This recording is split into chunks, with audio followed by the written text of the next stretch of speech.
الرحيم الحمد لله رب العالمين والصلاة والسلام على أشرف المرسلين waxaan ku duwayaa maasayro kooban oo ka hadlaysa xaaladda imika iyo wacyiga hadda lagu jiro qosaysa waxaan ku alqabsanayaa nin xasan guri leeyahay abwaan oo xarag Ingiriiska jooga gaar ahaan dalka magaalada London sidaan aanay ku bilaabmaysaa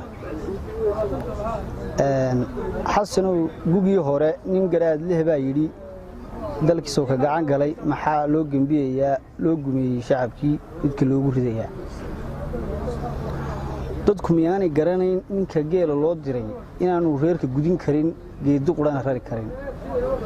waa tii la gaasiray ee la iska gaasmaray shacabkii wax garan lahaa garaadkooda talin lahaa danta guud u kici lahaa ma jiro gaariyo kale waa la wada gumeystaa waxa galay hankoodii qabiil aan la garanayn golayaasha qarankuna gabe hawlahoodii baarlamaankii muu garan adaa shacabka geed iyo garyaqaan mitido iyo u ah buur la hoos galo golihii wasiiradu waa geed har laga tiray gudyahay ka buuxaan nina garasho dheer ma leh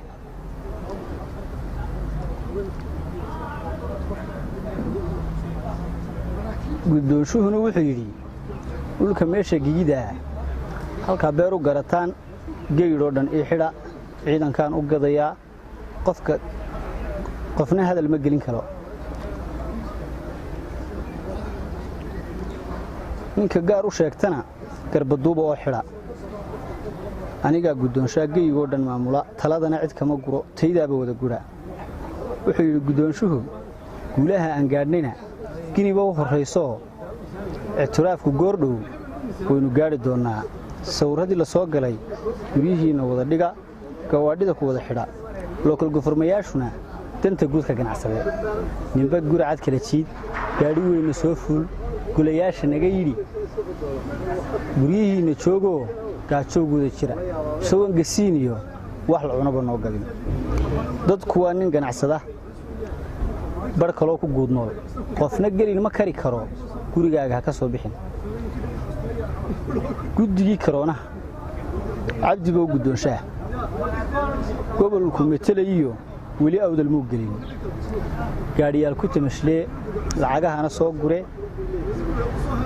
shacabkiina wada go'e gaadhiyaal ku tamashlee lacagahana soo gure shacabkiina wada go'e cisbitaaladii guud gargaar caafimaad ma leh